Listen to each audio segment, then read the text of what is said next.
I think I'm just gonna go ahead and get started with my cocktail that I'm gonna make tonight. As you can see, I have all of my cocktail things out. I'm not a big cocktail drinker, but I do enjoy the occasional adult beverage, as we like to say. For those of you who checked out the event page, I did post the recipe that I'm going to be making tonight. It's from a bartender's guide from the Hoffman House restaurant in 1912. And the thing I'm going to be making is called a Hoffman House Fizz. It calls for lemon juice, powdered sugar, Plymouth gin. Now this is not Plymouth gin, this is American gin, but it's very similar. Plymouth gin is different from London dry gin in that it's not as dry. Not the Hoffman House in Kingston, sadly. Different Hoffman House. I believe in New York City. I couldn't find out that much about it actually, other than what was in the little bartender's guide there.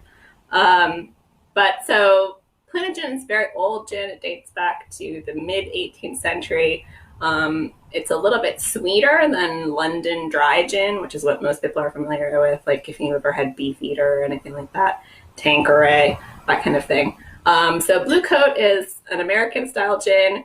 It's called Blue Coat because of the American Revolution. So of course we have to have this because my husband is a Revolutionary War historian. That's why we got it. But it's actually very good. I did not like gin until I had this kind of gin. So it calls for gin. It also calls for cream. What? Cream? And a siphon, which was basically seltzer water. And I don't have regular. I only have a lemon lime. So that's what we're going to be doing tonight. Sarah, I feel so bad that you're here by your lonesome, but if you have any questions, obviously you can ask me along the way.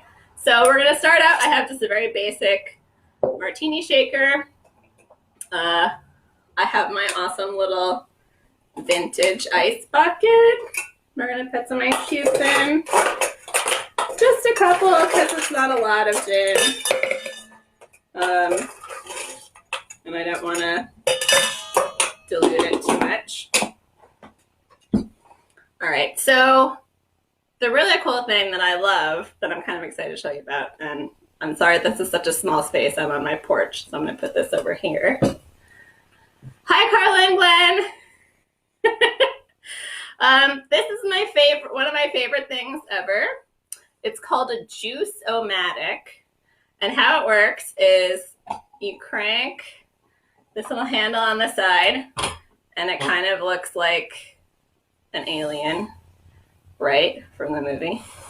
And it's got this little thing that comes out, these pieces that come out.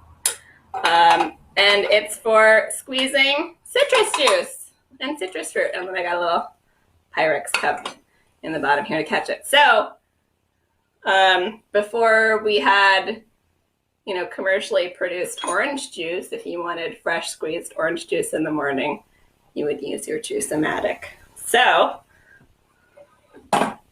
feeling very stabby, just kidding. Slab on lemon. It calls for the juice of half a lemon. So we're going to be real accurate and just do half a lemon, and you stick it in like that, right? And then you crank the handle down. It gets a little tough, you have to kind of hold on to it. But it's a very efficient way of squeezing citrus juice. Look at all that juice coming out.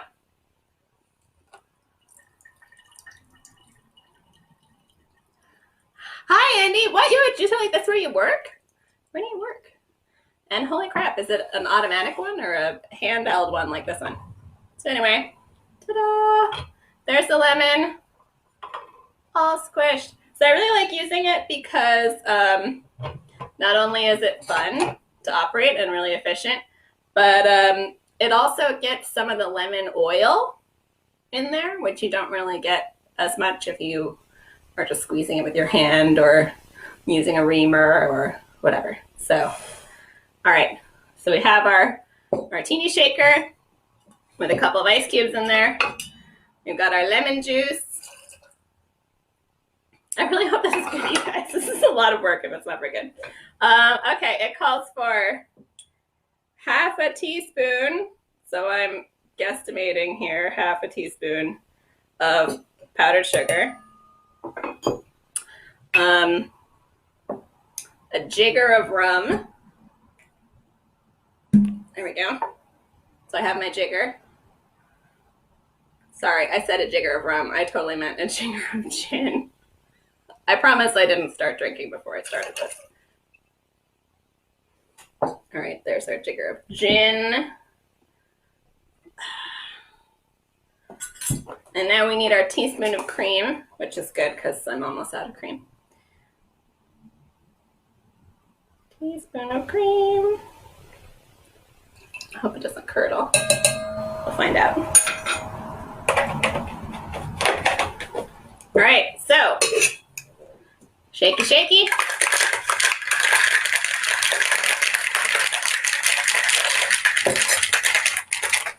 Now, it didn't say what kind of glass to serve this in,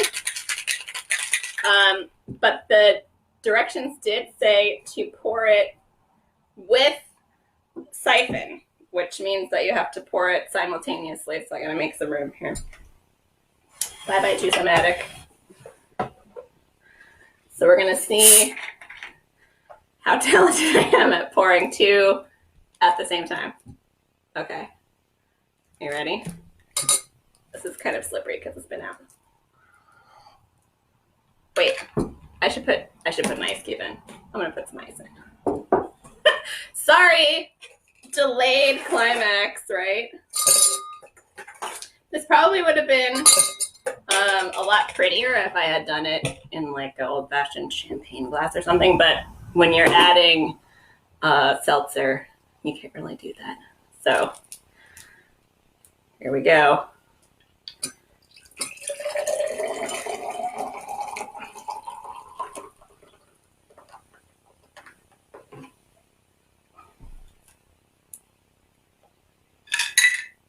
That looks kind of delightful.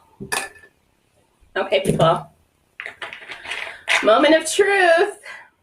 What do you think it's going to taste like? I don't know. Any guesses? Creamy and lemony, I'm guessing. Let's take a sip.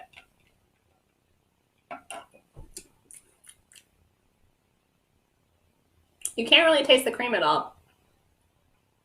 Just kind of tastes like lemon juice and gin, to be honest with you. Bubbly lemon juice and gin. A little bit like a gin and tonic, but less bitter. You can get a little hint of the cream. I probably would put more cream in if I was going to do it again, to be honest. It's extremely refreshing. So there we have it. The Hoffman House Fizz.